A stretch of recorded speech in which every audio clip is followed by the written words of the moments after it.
He woke before dawn beneath the whispering roof of Dragonstone, roused not by any sound but by an indrawn breath of the sea. The tide had turned in the dark, and its salty exhalation seeped through narrow windows, stirring rushes on the floor and tugging at the banners hung high in vaulted rafters. Aegon Targaryen lay still, eyes open, watching moon-washed stone above him, as if somehow the castle itself were about to speak. On the keep's uppermost heights, Valyria's vast shadow loomed in uneasy slumber, and in that silence between night and sunrise Aegon felt, for the first time in years, an inexplicable shiver of disquiet, like the chill that creeps along steel before a smith quenches it. He rose without summoning servants, fastened his black and red cloak, and crossed the corridor where tapestries whispered of Valyrian triumphs. The wars of Gis, the building of the 14 Flames, the forging of Lightbringer, half myth, half memory.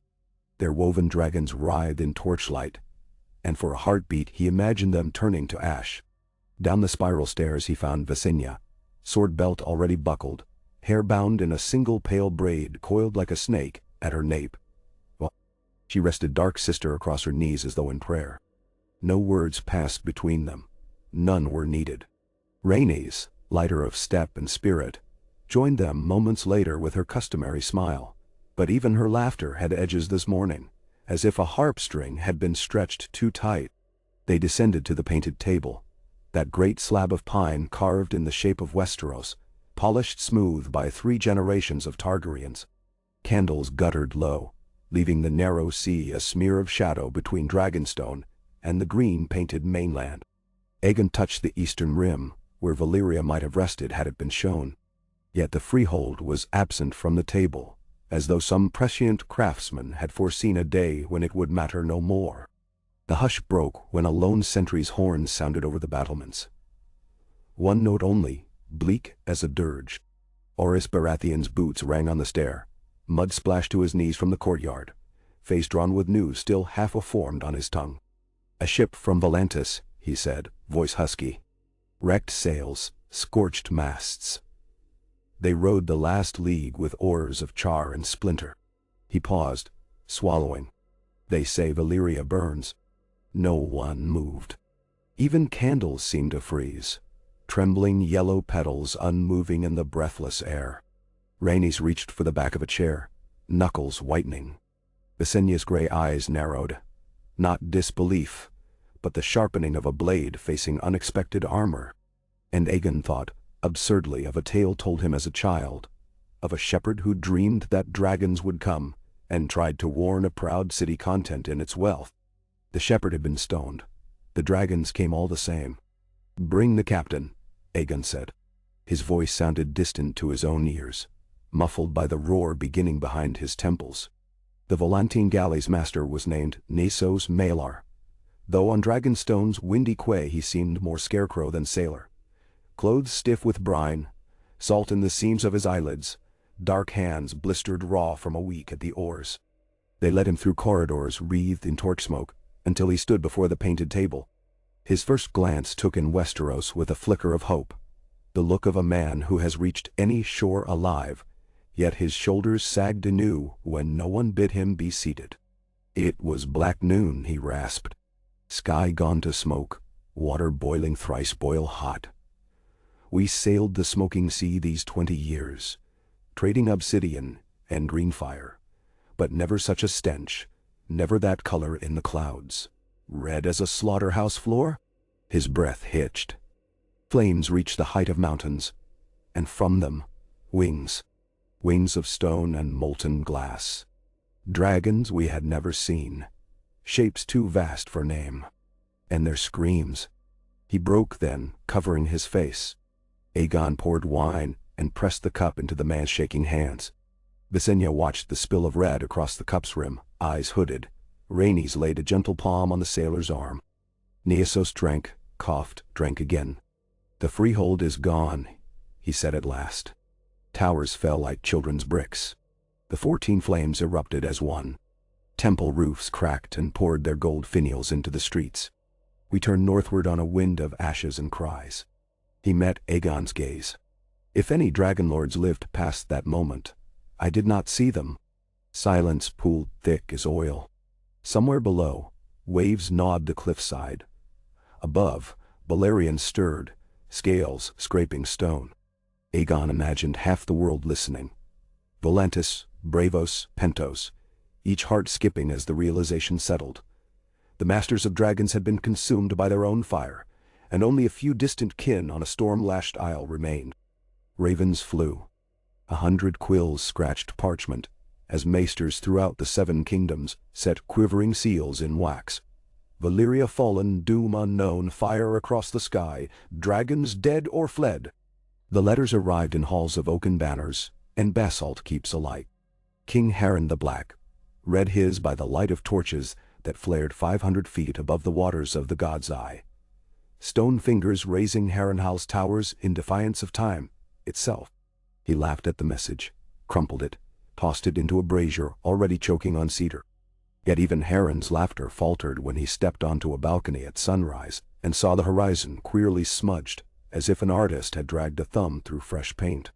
In the reach, Mern Gardner heard the news while pruning a white-blossomed rose. Petals drifted to grass like snow. "The dragons lie dead," he murmured to his steward.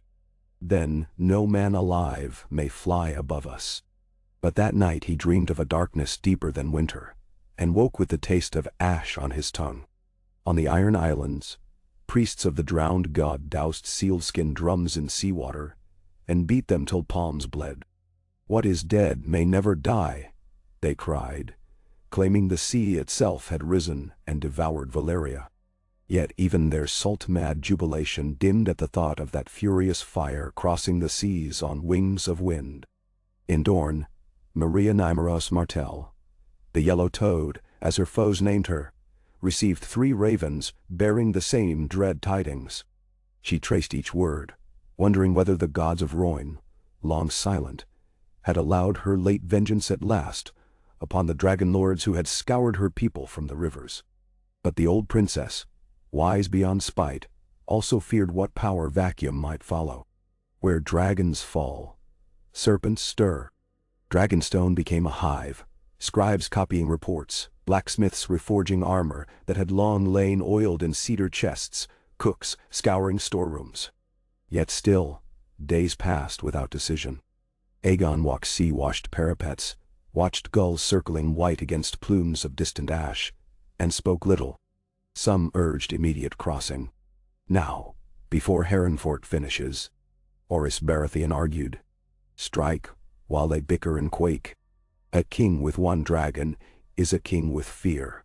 A king with 3 dragons is conqueror." Yet Visenya counseled restraint, and Rhaenys wove dreams of peace. "If doom can swallow even Valyria," she whispered to Aegon beneath gauzy bed curtains, "perhaps the world needs not further blood." Still, Aegon delayed, sensing time stretched thin as vellum, brittle under the weight of fate. Each dawn he studied the smoke-wreathed east, half expecting some ghostly envoy to rise from molten ruin bearing commandments carved in ember, demanding, "Name yourself heir to ashes or let the world burn free." 7 nights after the Volantine wreck limped in, a second vessel arrived. This one a Lysine pleasure bark gutted of silk canopies, cargo hold crowded with cages of singed cockatoos, shrieking, incoherent mimicry. Its captain, a woman whose pearl rings were blackened to slag, brought more detailed horrors. Fissures splitting city avenues, lakes boiling, fishermen alive, dragons twisting in agony above collapsing volcanoes. Yet she also brought a curious relic, a shard of pale, iridescent stone no larger than a girl's hand, cool despite being scooped from a river of magma. The shard pulsed faintly, casting ripples of color across the walls of the council chamber. Rose, lavender, green. Rhaenys touched it, and felt a heartbeat not her own, as though some jewel-bright creature lay caught within. The maester declared it volcanic glass transformed by unnatural heat. Visenya called it a dragon-scale petrified.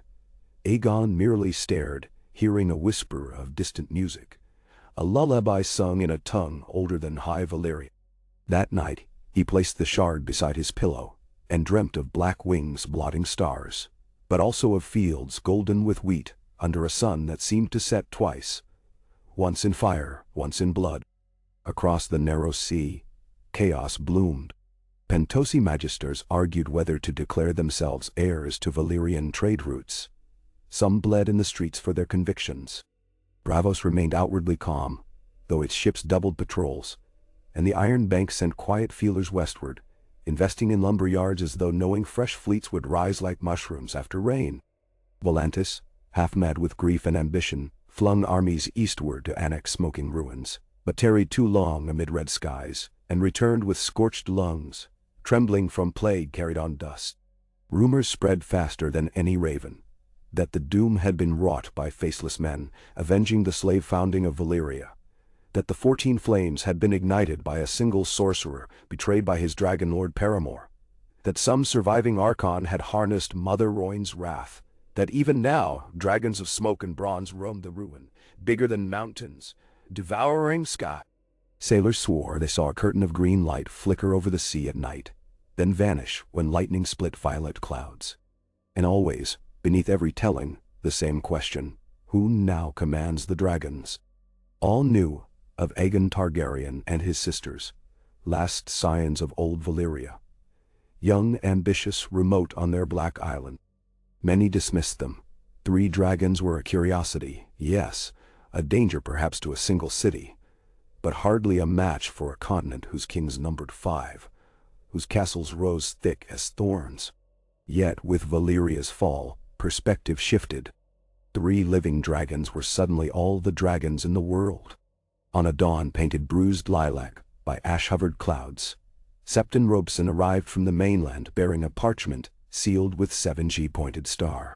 It contained, in elegant script, an invitation, no, a summons, to Aegon. Travel to Old Town, meet with the High Septon, discuss the burden of power in a world reshaped by judgment most divine. Visenya scoffed, calling it a trap, or at least a tether.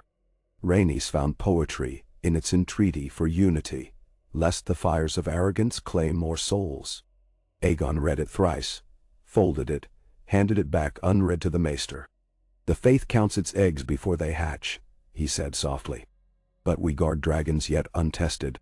That evening he climbed the Windworm Tower alone, carrying only a lantern. High above grinding surf, he leaned over the parapet and let the sea wind claw at his cloak.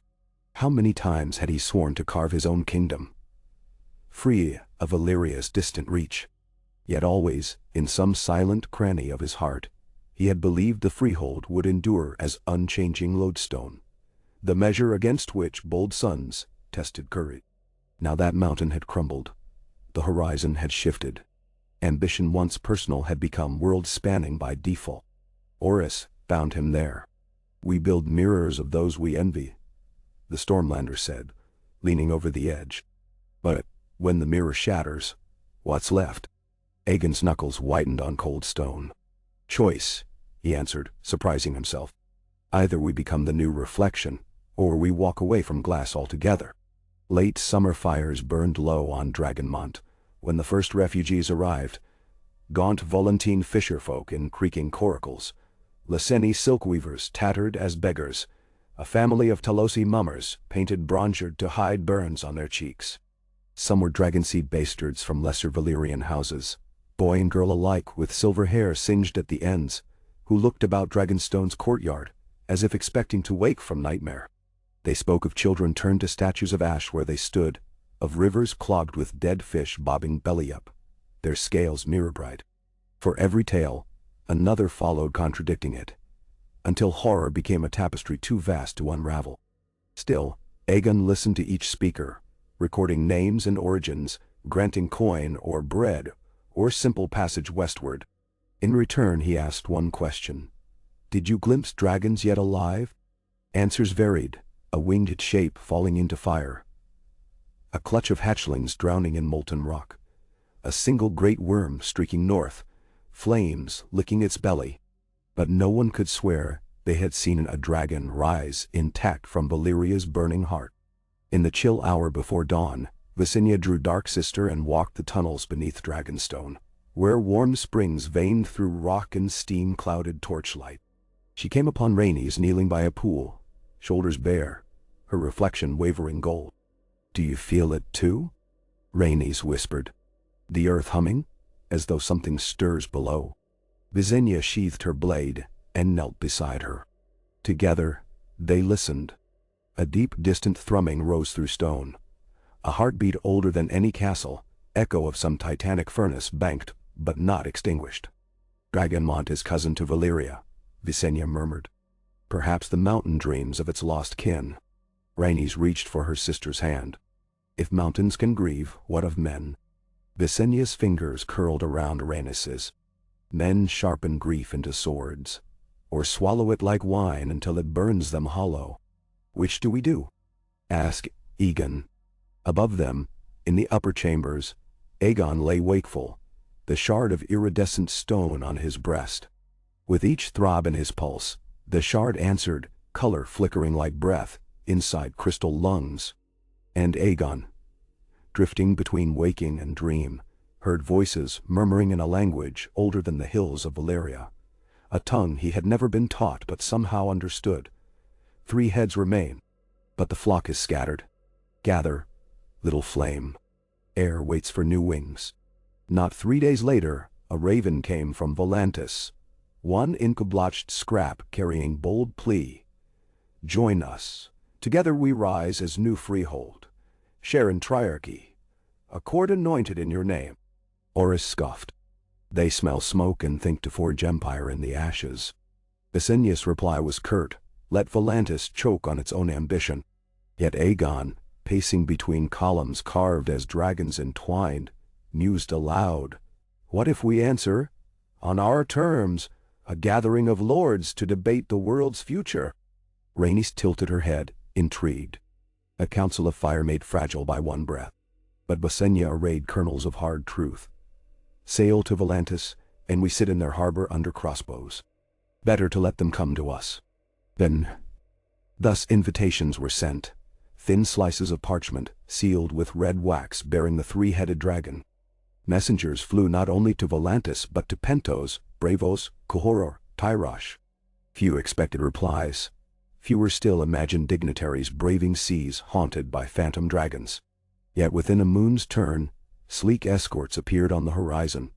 A Tyroshi caravel striped pink and turquoise. A Bravosi cog heavy with armed oarsmen. A Pentoshi whaler repurposed as envoy craft. They anchored in Blackwater Bay, awaiting Targaryen word, while Dragonstow's quays groaned under the weight of yet more refugees. In every corner of the keep, tongues of a dozen cities clashed. Volantene gutter Valyrian beside the sing-song of Lys. Bravosi mixed with Stormlander drawl. Qohoric whispers juxtaposed against the soft vowels of Rhaenys singers. Kitchens smelled of foreign spices. Corridors rang with footfalls of sellswards hired for envoy security. And above all, the dragons circled restlessly, shadows flicking over sails like omens. Every gaze tracked their movement. Balerian's vast midnight wingspan blotting half the sky, Vigar coiling golden bronze in sunlight, Merax's silver white as a moon carved of bone. Awestruck emissaries retold the sight in letters to their home ports, each version taller than the last. One night, before the envoys were granted audience, Aegon descended to the Dragonmont caverns, where eggs were kept warm in stone cradles.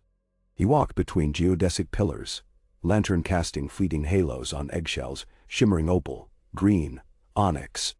Some clutches were centuries old, heirlooms of Valyria spirited away by Daenys the Dreamer. For years they had lain inert, yet now he sensed a tremor in the air, faint but insistent, like a child's knock on a distant door. He knelt before one egg layered in black con-black patterns, reminiscent of smoke upon midnight water. Eyes half closed, he pressed the iridescent shard to its surface. A pulse answered, soft but undeniable. The egg warmed beneath his palm. Aegon's breath caught. In that instant he felt the great ladder of generations behind him, each rung forged by dragonfire, and before him a void of possibility so vast it dwarfed any mortal crown.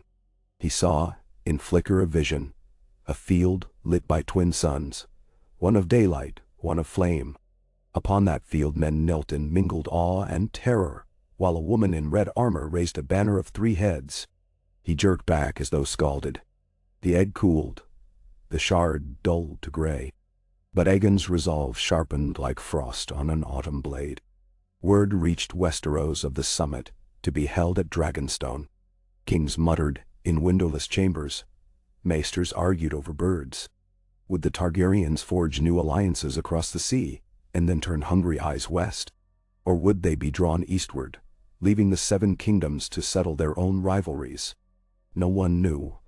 And into that uncertainty crept the first rumors of fire seen from Eastwatch to the arbor. Streaks of red-gold meteor showering nightly, sails caught alight in mid-voyage, fishermen reeling in nets half-melted as if dipped in furnace. Some swore they heard wings after sunset, vast leathern wings that never appeared in daylight. Harrenhal doubled garrisons at river crossings. Mern Gardner recalled bannermen, drilling pikelines among orchards heavy with autumn fruit. Argilac Durindon, last of the Storm Kings, sharpened temper and sword alike, vowing no dragon would set his lands ablaze without tasting Durindon steel. Only Shara Aaron of the Vale sent quiet letters south, seeking parley. And in the rock-curd halls of Casterly Rock, Loren Lannister weighed reports while stroking the mane of a golden lion cub gifted him by a Volantine trader. An uneasy reminder that empires, like beasts, can outgrow cages. On the appointed dawn of council, Dragonstone's flags hung limp in air, thick with impending storm. Envoys gathered in the great hall. Volantine triarchs in orange-striped togas, Taroshi princes perfumed with bitter citrus, solemn Brevosi wearing purple sashes, Pentashi magisters fanning themselves with parchment that crackled dry as leaves. Oris Baratheon stood sentinel by Aegon's carved chair, glowering beneath his storm-drum brow. Visenya and Rhaenys flanked their brother, steel and silk, flint and flame. Aegon welcomed them in Valyrian, switching to the common tongue for clarity. "The doom has left a wound on the world," he began. "We gather not to carve spoils from bleeding flesh, but to decide whether the patient shall live." Murmurs rippled. Some scoffed. Others nodded, seeing opportunity in honeyed words. The Volantine spokesman rose first.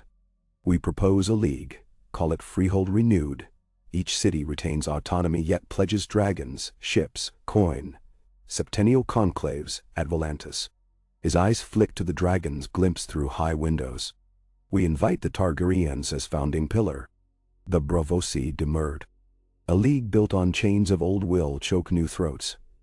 We say let nations stand apart, content behind borders, lest we birth another Valyria." Their words carried the weight of an island built by escaped slaves. Tyrosh urged immediate joint military action against pirates swarming the stepstones. Pentos argued for grain quotas to feed displaced Valyrian colonies. Qohor offered steel if given first rights to mine obsidian in the ruins, though none yet dared set foot there. While they debated, Aegon watched, silent, as though weighing not proposals, but the shape of each speaker's ambition. Finally he spoke. "You wish dragonfire, some to guide, some to frighten. Yet you treat fire as tame." He raised a hand toward Balerion, loitering beyond walls and restless half asleep. "No fire is tame, not even ours." He let that sink in. "If we lend dragons to build walls of power, doom will rear again. My sisters and I propose another path, containment. The smoking sea shall be interdicted. No fleets will sail within sight of the shattered peninsula. What remains belongs to no man until the earth cools and the fires sleep." Volantis erupted in protest. Braavos nodded gravely. Tyrosh shrugged. Its trade lay westward. Pentos murmured, calculating losses and gains. Aegon overrode clamor. "This is first decree. Second, refugees shall be dispersed by lot amongst the free cities. Dragonstone will shelter those of Valyrian blood until they choose their destinies." His gaze flicked toward a silver-haired child lurking behind a column. "Third, no city shall raise more than 10,000 swords in the next decade, lest arms outrun caution." "And who enforces these terms?" demanded the Volantine envoys, voices thick with incredulity. "We do," Visenya answered, dark sisters hilt glinting. "And Balerion."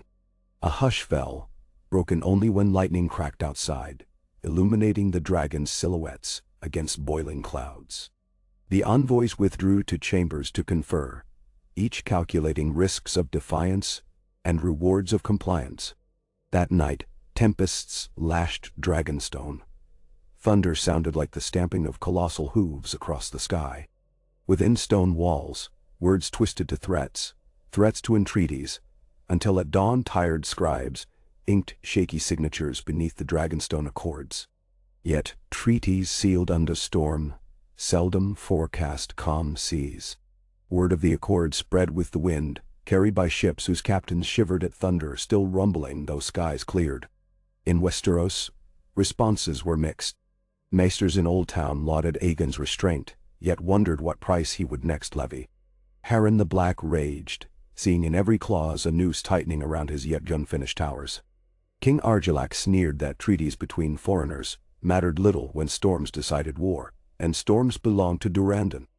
But others, Shara Arryn, Loren Lannister, read the text twice, thrice, and sense the outline of a power rising, not by conquest, but by mantle inherited from catastrophe. Meanwhile, in Dragonstone's caverns, 3 eggs warmed anew under watchful candles. Aegon visited nightly, shard pressed to palm, listening to faint pulses echo his own. Rhaenys hummed lullabies in a language she half remembered from a nurse's knee.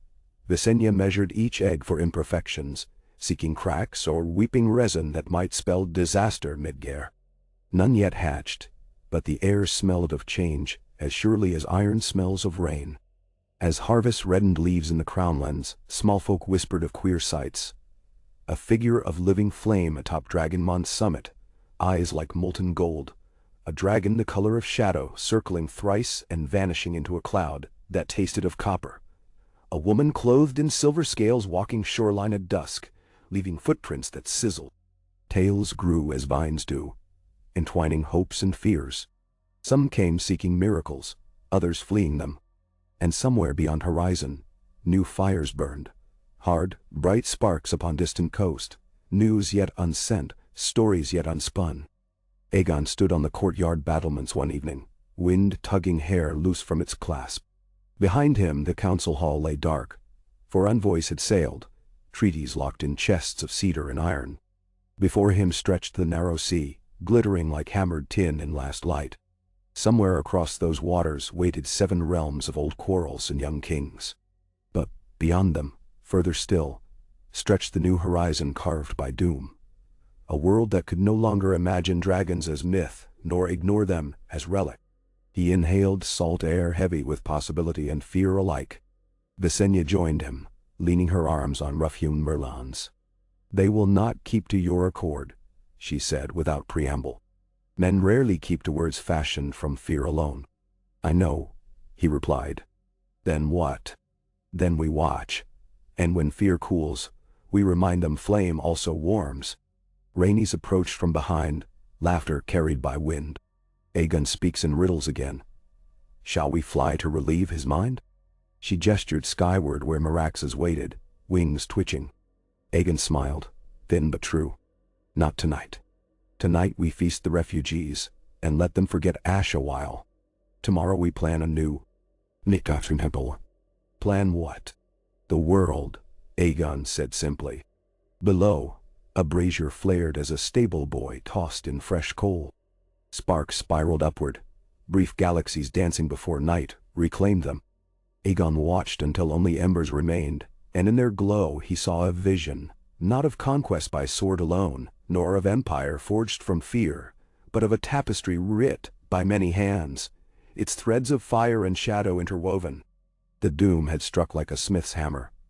Yet from shattered steel, one might still fashion a blade, or perhaps something altogether new. He turned from the parapet, cloak billowing, and descended toward torchlit corridors echoing with laughter, foreign tongues, and the crackle of hearths. Above, the dragons slept restlessly, dreaming of smoke-clad skies and fields ripe for wind shadow. And in Dragonstone's deepest heart, 3 eggs throbbed in quiet rhythm, as if counting beats until the moment shells would break, and a changed world would greet creatures of living flame. The night settled around the castle, thick with promise. Across seas and kingdoms, kings plotted, Priests prayed, sailors scanned horizons for unnatural glow. Yet for one fragile hour on that storm-blicked isle, peace held by the thinnest of cords, spun of grief, hope, and the trembling awareness that history itself had taken a breath, poised between ruin and rebirth. Shadows lengthened, merging into one. The sea sighed, and atop its basalt-throned dragonstone waited, keeper of the last dragons, sentinel at the edge of an age undone. Oh, ay, adirations. Beneath Dragonstone the sea continued its perpetual conversation with the cliffs, a deep-throated rumble that seemed to echo the restless thoughts of those who slept, or tried to, within the fortress walls. When dawn finally pried open the horizon with thin knives of peach-gold light, no horn announced the hour. The castle simply exhaled, cooks stirring in their pits of embers, grooms unlatching stall doors, armored feet clanking on cold flagstones. But within the highest chamber of the stone drum, 3 siblings stood in silence around an iron brazier where coals pulsed like miniature suns. Aegon's eyes were drawn to the eggs resting on velvet in a half-circle. The midnight veined black, the moon bright silver, the pale green flecked with copper. They had warmed steadily these past weeks, quickening beyond any maester's reckoning. Every night the pulse within each shell grew stronger. A heartbeat pressed against bone.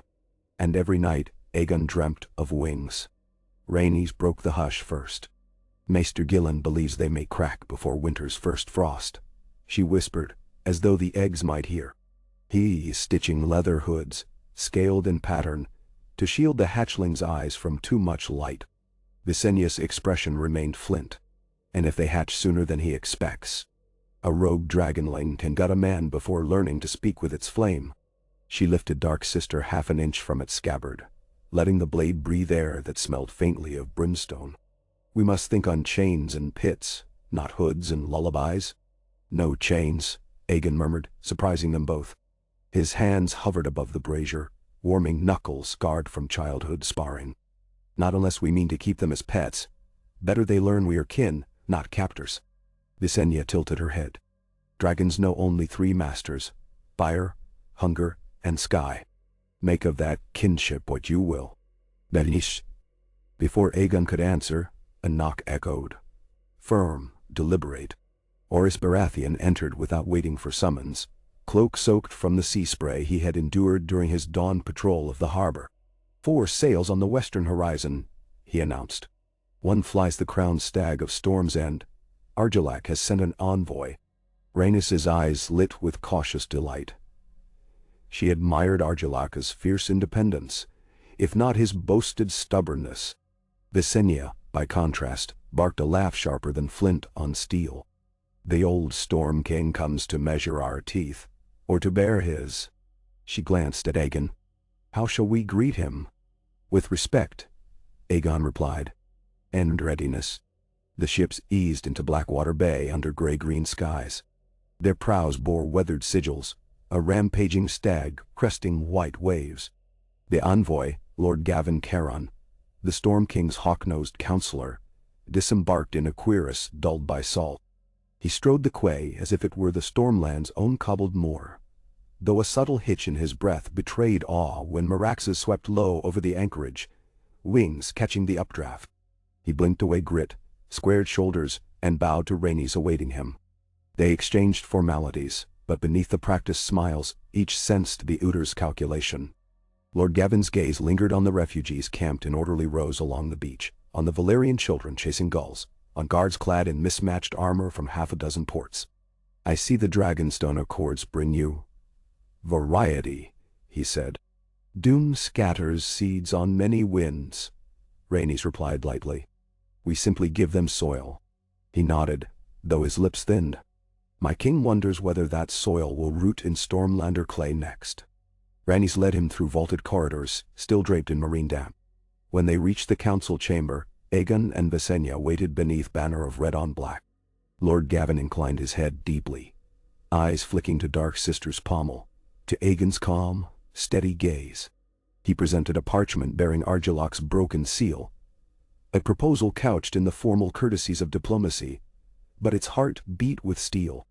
The Storm King offered alliance, Marriage even between his daughter Argella and Orys Baratheon, to bind Stormlands and Targaryens before dragons might fly against Dorandan banners. Visenya's brows arched. Orys stiffened. Aegon read the words in silence.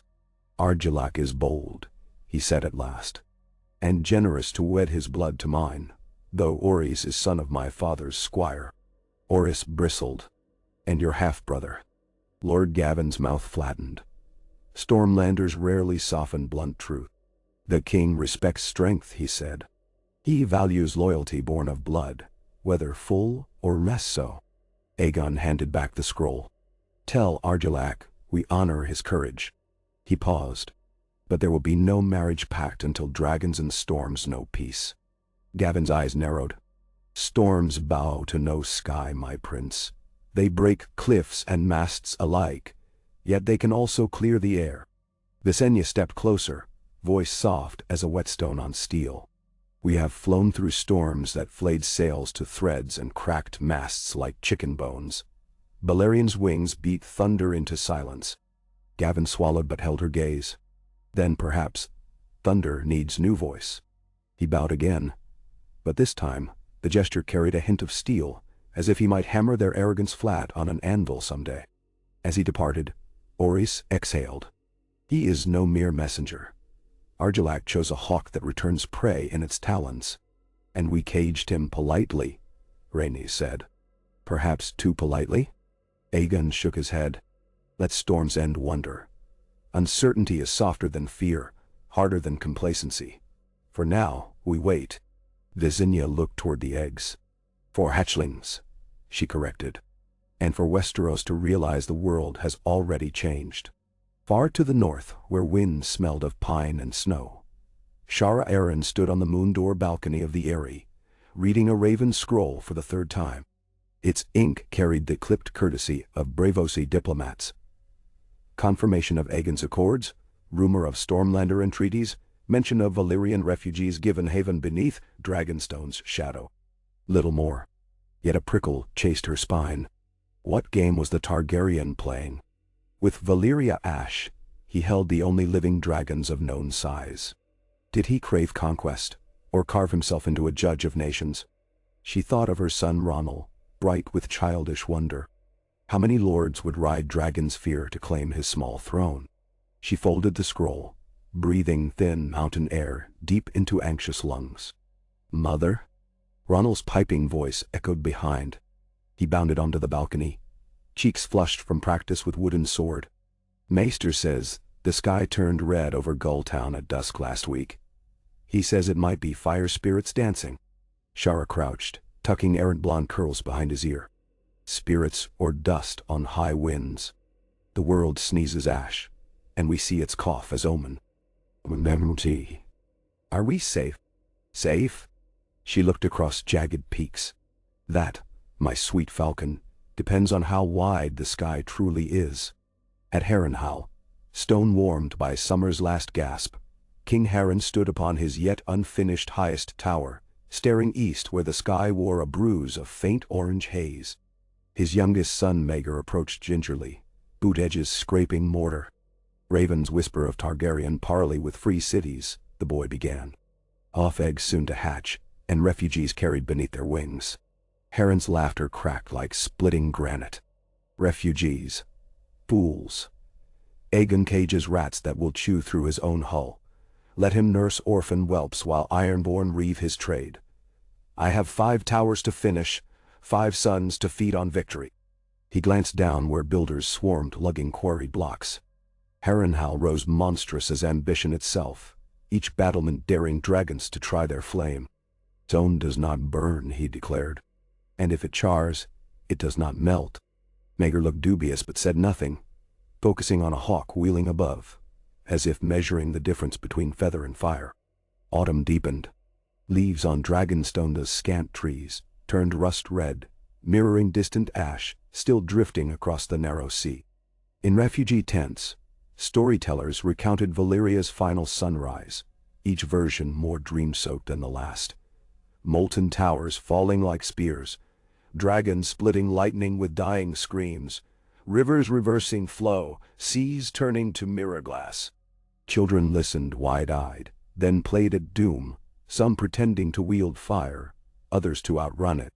On the practice yard, Ori sparred with Lord Celtigar's copper-haired nephew. Steel rang, sparks leapt. Visenya watched from a balcony, marking footwork as intently as she once tracked battlefield banners. When Oris disarmed his opponent with a deft twist, she descended, offered him water, and spoke low. "Argilac will interpret our refusal as insult." Oris dabbed sweat. "Let him. Pride makes him predictable. Predictable men still bleed," she said, passing him a whetstone. "Keep your edge." One wind-lashed night, thunder cracked so loudly it seemed the island split. Aegon awoke to lanterns swinging in corridors, servants darting like startled fish.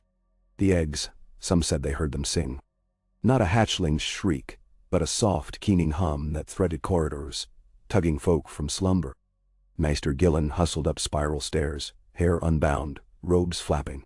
"My prince, the shells glow." They gathered at the brazier room. The black egg shimmered with spiderweb fissures of crimson. The silver egg pulsed opalescent. The green shook gently, as though a heartbeat might burst its seams. Rhaenys pressed both palms to the silver shell. "Easy now. The world beyond is wide." Visenya moved to fetch snow water, cooled with mint. Old Valyrian texts prescribed it to soothe newborn dragons' throats. Aegon steeled himself. Dragons hatching could scorch half a room. He bid servants douse tapestries, clear flammables, unbar narrow windows if hatchlings sought sky. They extinguished torches, leaving only egg light casting eerie glows on stone. With a sound like splitting ice, the black egg cracked down its center. Steam hissed. A taloned paw thrust through, slick and glistening. Rhaenys gasped, though she had witnessed Merax's first flight 13 years prior. The shell fell away, revealing a wormling midnight dark with veins of ember flickering beneath scales. Its eyes opened, smoldering garnet orbs devoid of fear. It flexed wings still damp, their leather shimmering oily crimson. The hatchling inhaled, chest expanding, and loosed a gout of pale flame that licked stone harmlessly, but filled the room with sulfur and wonder. Moments later, twin cracks rent the silver and green eggs. 2 more dragons spilled into life. One a sheen of moonlight dappled with stardust specks, the other a jade glimmer banded in coppery rings. All 3 chirruped curiously, swaying on unsteady limbs, learning the physics of gravity and bone. Visenya knelt, offering a raw goat haunch. The midnight dragon snapped it greedily, swallowing large chunks. Aegon approached, hand outstretched. The hatchling cocked its head, sniffed. When his fingers brushed its snout, sparks danced across his skin, the same electric shock he'd felt from the iridescent shard. He whispered a name unbidden, Arax. Not the gentle name he'd rehearsed, but one that tasted of thunder on tongue. Rhaenys laughed softly, tears shining. She christened the silver hatchling Lunares, and the green Visenya dubbed Tessarion, after an ancient word meaning keeper of gates. Maester Gillen scribbled furiously despite trembling. By sunrise, Dragonstone rang with news. The last lineage of dragons had multiplied. Small folk bowed when Aegon passed. Envoys requested audiences anew. Even Stormlander spies, lurking in taverns of Driftmark, sent panicked riders to Storm's End. Across the narrow sea, those free city's lords who had doubted Targaryen might began counting coin for tribute they had not yet been asked to pay. The newborn dragons were quartered in a warm rookery carved into Dragonmont's slope, high enough for first glides, secure enough to hinder escape into open sky.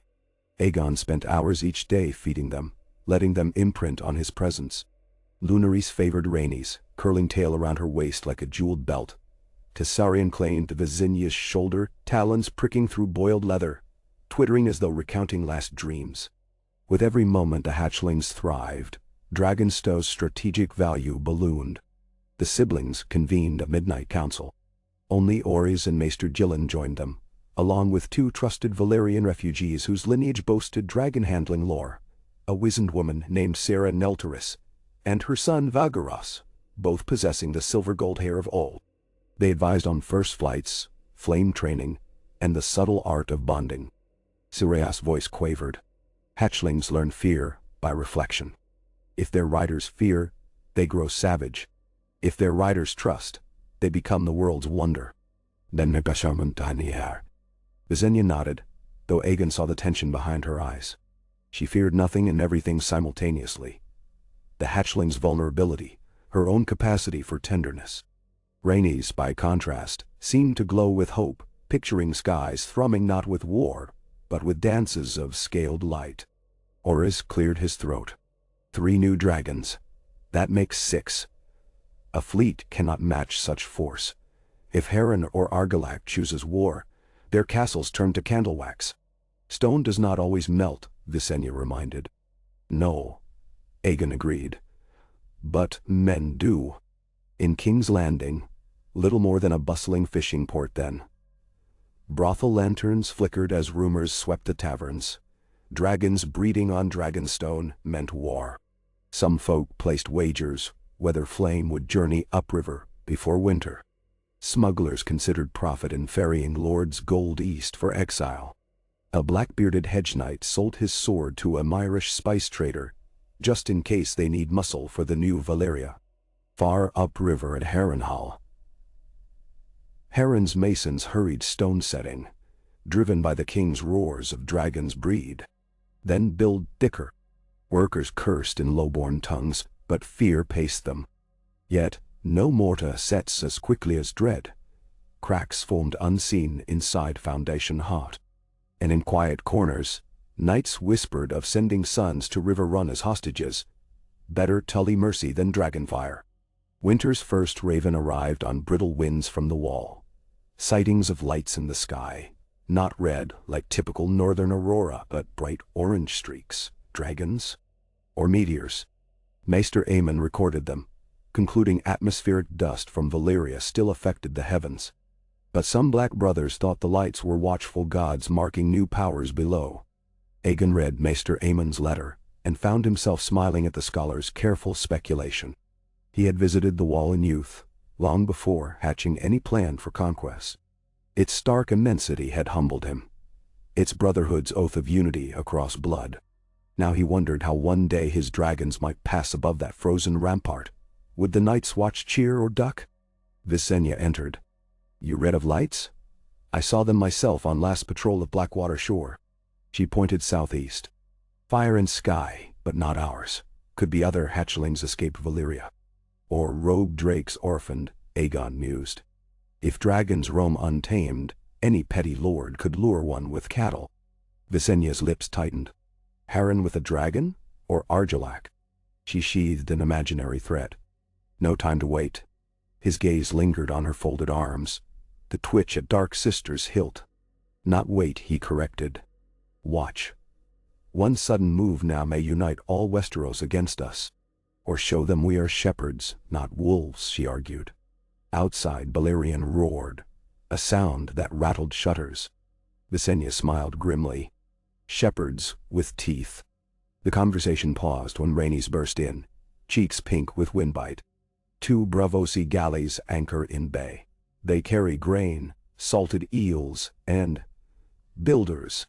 She laughed at their puzzled faces. They mean to gift us workers to raise a neutral meeting hall, call it House of Covenant, in honor of the Accords. Visenya snorted. A hall built by men who mint coins with faces of those they have yet to fleece. Rhaenys twirled a lock of hair. Fleece or not, they build quickly and well. A neutral ground could spare Dragonstone endless foot traffic. Menmundanchi. And Aegon weighed that. Accept their offer, he said. But cite it on Driftmark, not here. Easier to defend both friend and secret. He noted Rhaenys' surprise. You anticipate floods of envoys, she asked. Aegon placed Maester Aemon's letter on the table. When the sky itself sends word, every mortal with eyes will seek explanation. We might as well provide an address. Storm's End. Lord Gavin returned to Argilac under roiling storm clouds. Argilac listened stone-faced to his envoy's account. Refusal, caution, new hatchlings. When he spoke, his voice rumbled like thunder locked in a vault. Refusal? He slammed a fist onto the great map table, scattering carved tokens of rival kings. I offered him my daughter, my blood. He spits in the windstorm. Gavin steadied spilled flagons. He seeks peace, not spurn. Yet his dragons multiply. Waiting favors him. Argilac stalked to a braided map rope hanging above a brazier. Waiting rots fruit. We strike first. Rally Stormlander might call in debts from Massey, Fell, Tarth. If Aegon crosses, he'll find us armored like a cliff. Gavin dared a question. And the daughters? If we war, Tyrell or Hor might seize chance. Argilac raised a gauntleted hand. Hor blackens his rivers building folly towers. Tyrell fattens on orchard wines. They will watch storms roll and pray they pass. He looked towards Storm's End's vertical windows where lightning forked. We are lightning. Yet deep inside Argilac's thoughts, a spark of unease stirred. 6 dragons? He clenched jaw until teeth threatened crack. River run. Lord Edmund Tully poured wine for his vassal lords, speaking above hearth's roar. Heron builds, dragons breed, storms gather. We can crouch behind trout banners or act. Older lords urged submission to Iron Kings. They had endured horrors for half a century. Younger knights argued freedom. One pale cousin suggested alliance with Targaryens. After all, fire beats iron. Most dismissed him. We know not Aegon's aims, said Sir Hoster of Pink Maiden. He could roast us as Heron would drown us. Yet Edmund tucked the notion away like a coin in his sleeve. If fire rose, he thought, better to warm hands early than suffer blister later. Deep in labyrinthine cells beneath Dragonstone, a refugee known only as the Ash Priest sat cross-legged on obsidian, whispering to a bowl of hot coals. He was slender, hairless, eyes scarred by sparks.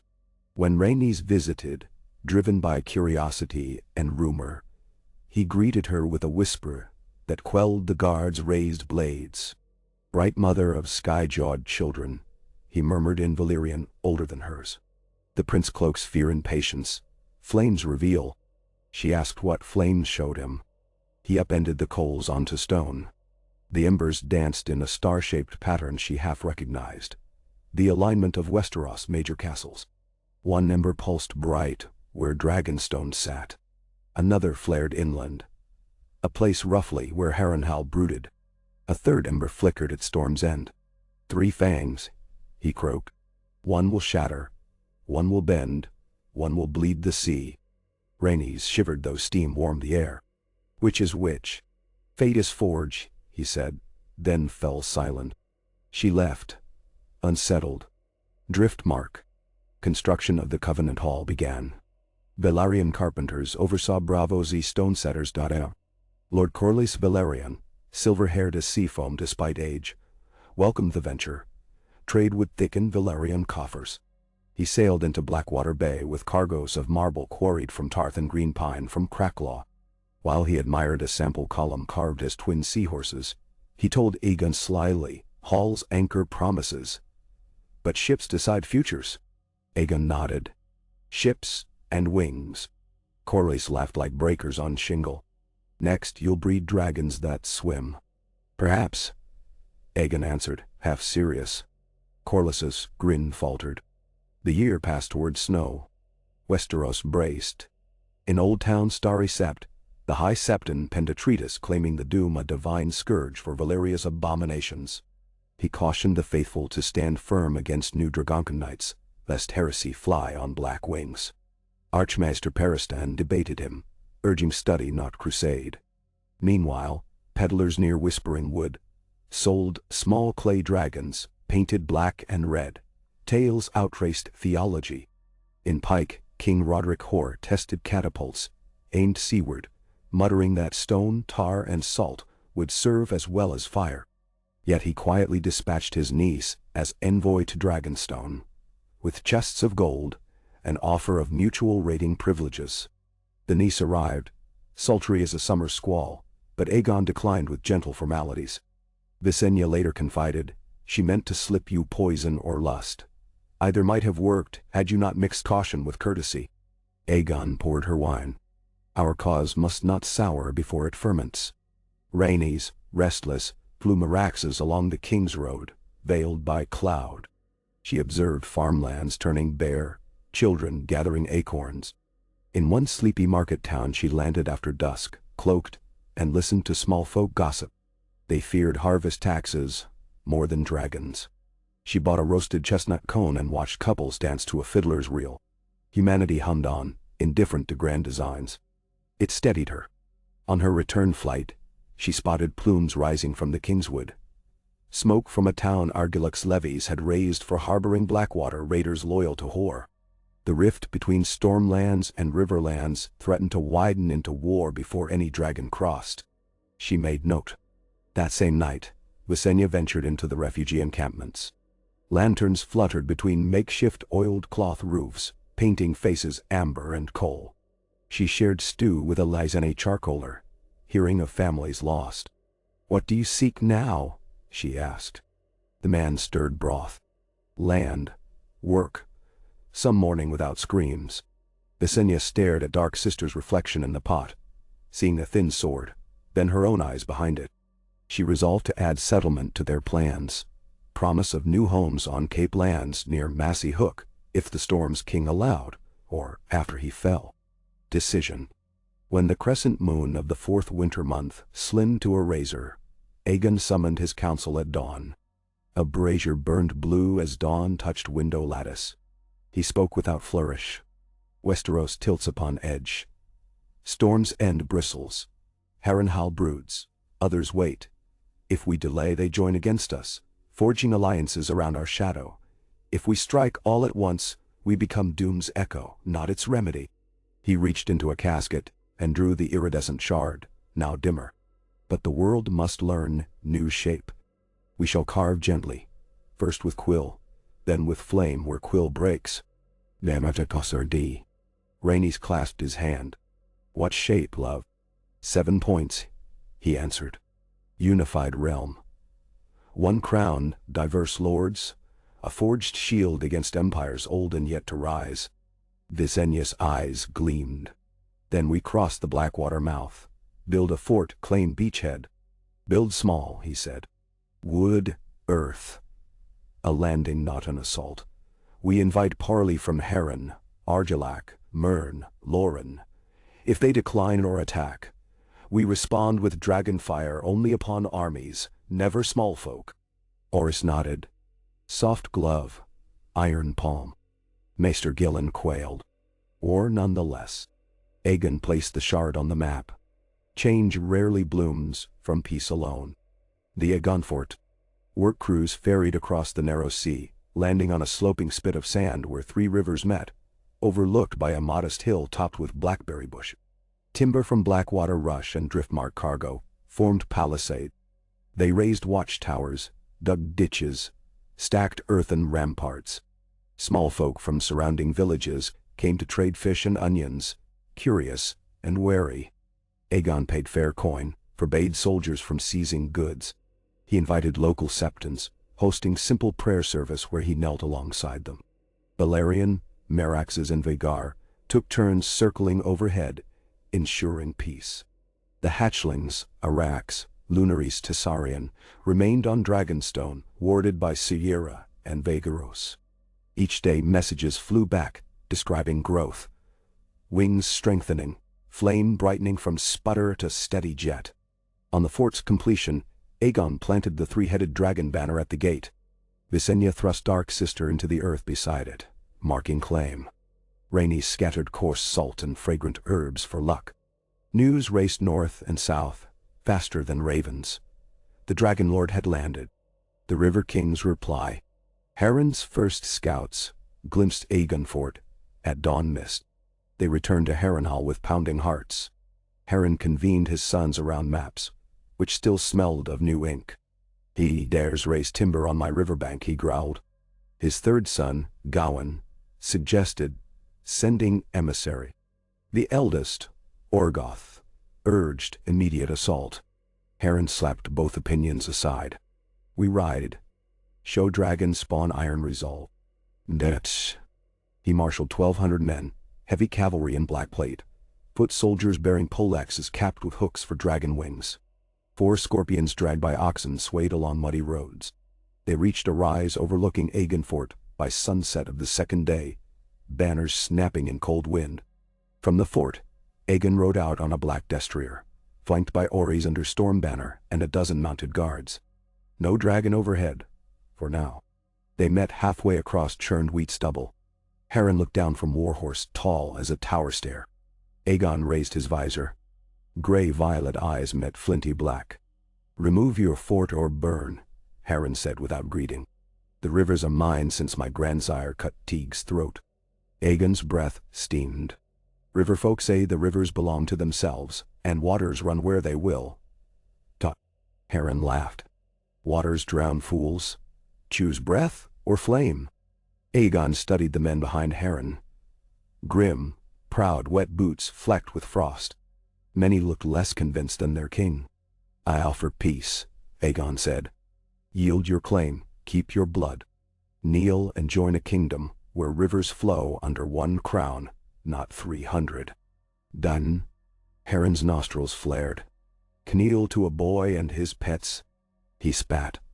"I bend to no hearthling." Aegon's voice softened. "Stone may not melt, but it can collapse. I have one offer, one time." Harren wheeled his horse. "I reply at sunrise with steel." He did. At dawn, war horns sounded. Ironborn thralls dragged seagate towers forward. Archers loosed black-fletched shafts. Aegon mounted Balerion as Orys drew lines of spearmen behind the palisade. The great dragon's shadows swallowed fields. His roar parted clouds.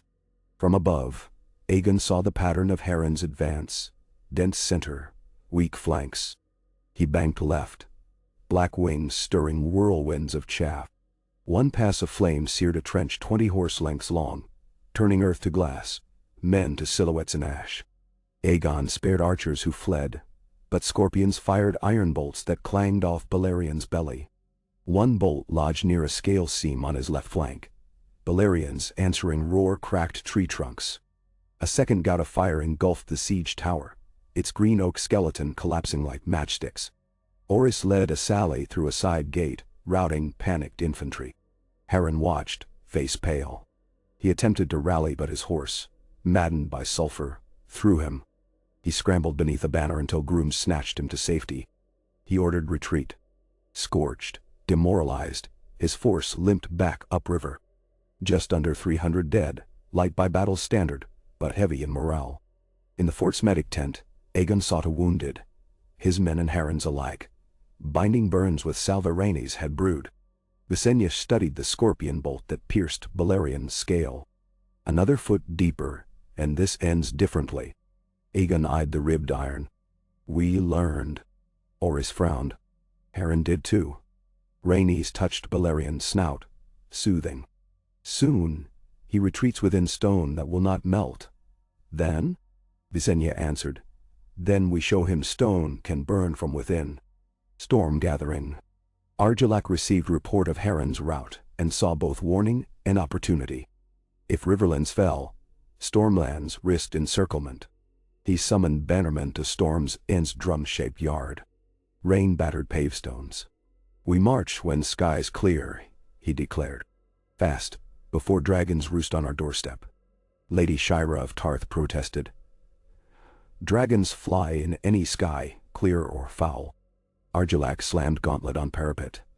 "Then we bring spears to the clouds and ball challenge." His daughter Argella approached later, voice low. "Father, what if we treat? Offer fealty rather than fall." Argilac glared. "I will not die kneeling." She stepped back, eyes moist with frustration. Night hatching of strategy. At Aegonfort, banners of driftwood and charcoal snapped in cold wind. Aegon convened council in a tent of waxed linen. Maps unfurled, river lines traced. "Harren will flee behind stone," Visenya said. "We follow, burn towers root to crown." "Better starve him," Orys argued. "Cut supply ships on God's Eye, choke his garrison." Rhaenys suggested a third path. Saw rumor of Valyrian slaves inside wanting freedom. Let fortress crack from within. Aegon listened, weighing each. Maester Gillen worried about winter raiding on supply lines. Serira and Neltures urged caution with young dragons, still learning flight.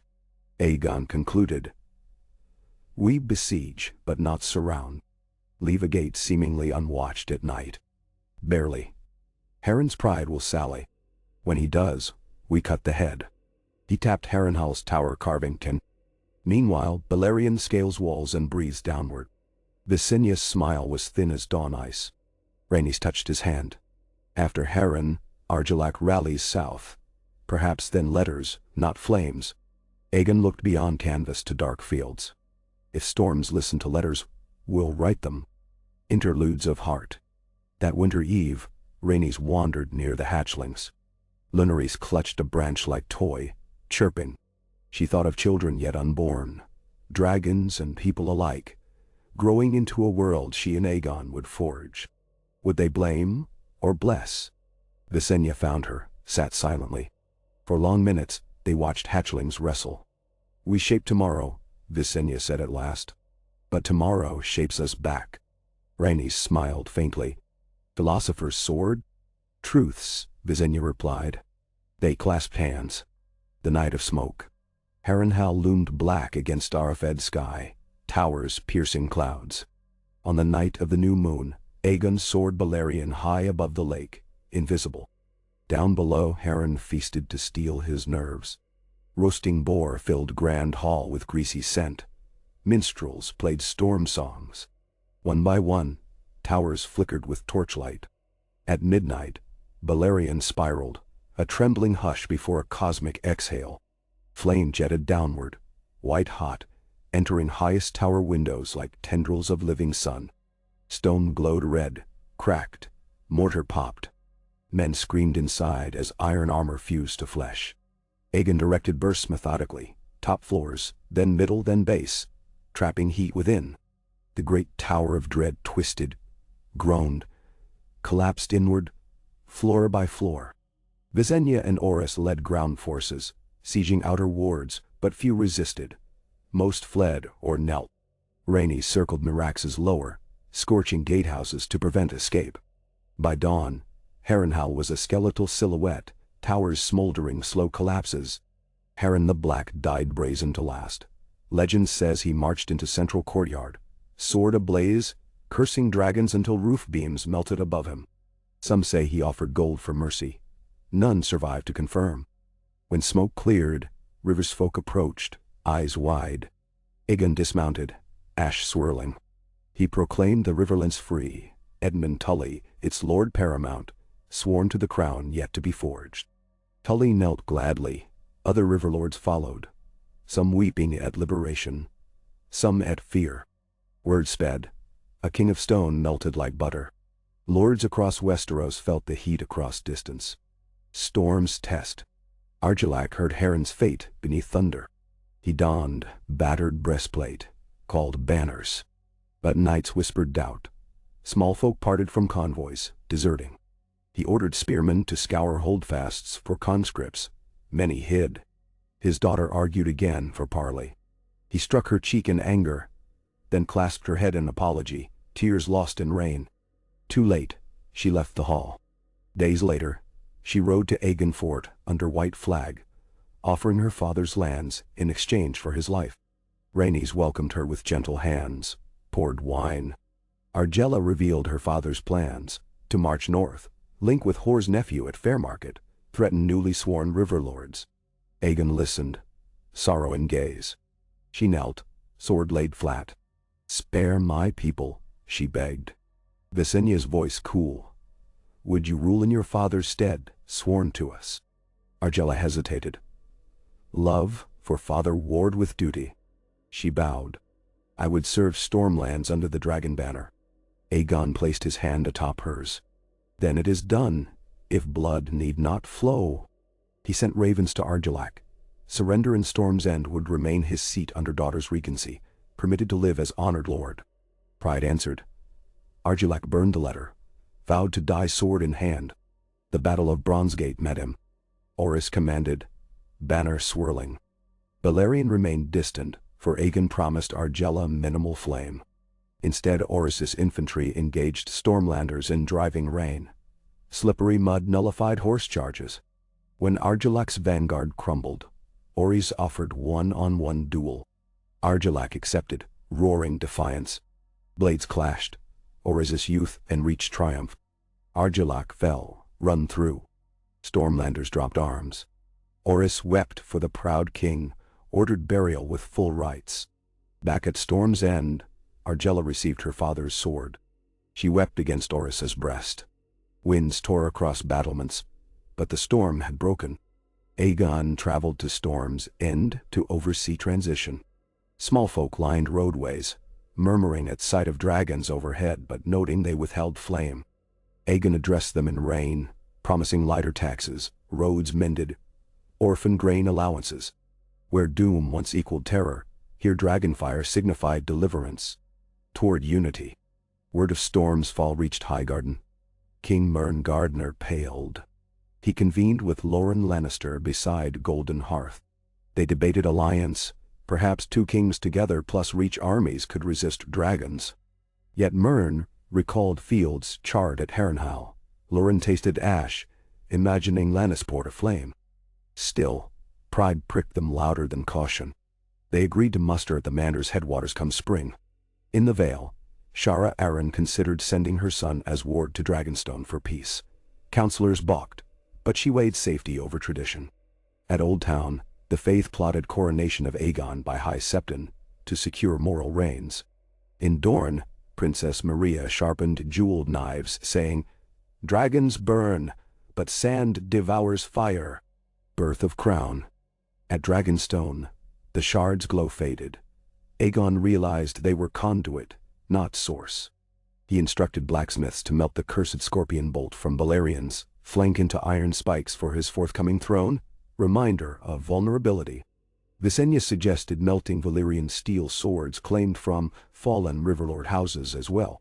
Edmund Tully surrendered his ancestors' blade willingly, as symbol of new fealty. From these, they began forging a seat of swords twisted by dragonflame, iron softer in heat but hardened by purpose. Rhaenys designed coronation, open field near Aegon Fort, flanked by his dragons. She sewed a cloak of crimson and onyx silk, lined with hammered silver scales from Tessarian's first shedding. Small folk would see not an overlord but a shepherd of dragons. During forging, hatchlings took first sky glide from Dragonmon's ridge, wobbly but ecstatic. Sierra Neltera scribbled in charcoal. The little ones breathe gentler flame than elder dragons. Perhaps training allows precision in warless acts. Lighting hearths, forging swords, sans Smith.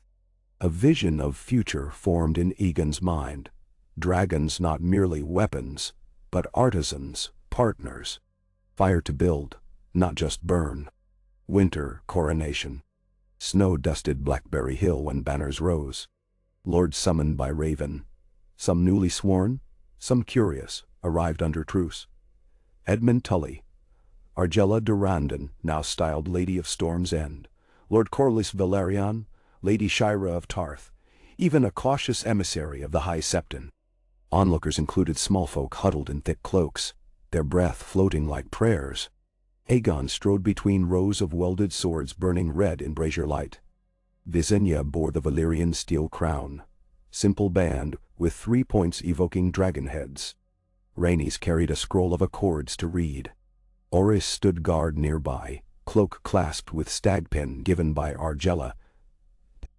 A hush fell when Balerians settled behind them, wings folding like cathedral doors. Meraxes and Vagar perched apart, looming but serene. The hatchling circled overhead, chirping. Visenya raised the crown. With witness of flame and faith, I place on my brother Aegon of House Targaryen, first of his name, the crown of the realm. She set it upon his silver-gold hair. Aegon knelt, only briefly, to receive, then rose slowly. Rhaenys began reading. Aegon, king of all Westeros. By right of conquest, tempered by mercy, by blood of the dragon tempered by heart of man, offers justice to lords and small folk. invites fealty in exchange for protection, decrees laws to bind violence and free commerce, welcomes all faiths that harm not others, sets Dragonstone as seat of flame, but builds capital upon this hill. To be named king's land. Her voice carried over wind and waves. People listened, some swelling with wonder, some with fear, but none could deny they stood at the turning of an age. After vows were sworn, Aegon mounted Valyrian, torch in hand. He circled above half-finished fort, breathing flame that fused rampart stone, sealing it against siege. Where his fire struck the ground near blackberry bushes, soil melted to glossy black glass. He landed and proclaimed that glass to be foundation of a great city where trade, song, and law would converge. Edmund Tully knelt, Argella knelt, others followed. The emissary of Old Town muttered a prayer, then bowed head. Farmers crossed hearts, merchants weighed profit, children cheered at hatchlings' playful loops. Visenya watched the growing kneeling field, eyes shining with something like pride. Rhaenys clasped her hand and squeezed. Aegon dismounted and raised both sisters' arms. 6 dragons roared in unison, a sound like birth of sons. Epilogue of this dawn. As night cloaked ceremony, a single falling star streaked from east to west, fiery tear through velvet. Some said it was last ember of Valyria's doom, sailing to rest. Others claimed it sign of divine approval. Maester Gillen simply notated, meteor, probable iron composition. Direction suggests orbit crossing. On Dragonstone, the ash priest watched streak fade. He whispered, 3 fangs, one shattered, one bent, one bleeding the sea, yet a 4th grows unseen. He fed coals fresh incense and saw in rising smoke a shadow of crown. Many pointed, ever-changing, carried on wings of fire not yet born. In distant deserts of Dorne, Princess Miriat extinguished her candle. Flame blooms, she murmured to attendant. Sand must learn new dance. At Winterfell, young Robar Stark studied ravens' tails and wondered how ice greeted fire. Above them all, dragons flew, 3 titans wheeling slow, 3 fledglings darting joyously. Their shadows crossed moonlit waves and silent forests, over burnt towers and still green fields. Generations' tide shifted beneath those wings, carrying sorrow of doom and promise of rebirth alike. And in King's Landing, that newborn dream of a city, torches flickered along palisades, reflecting in glassy ground where blackberry bushes once grew. Aegon stood upon that obsidian mirror, fingertips deep in cloak pockets, feeling the night air against his face.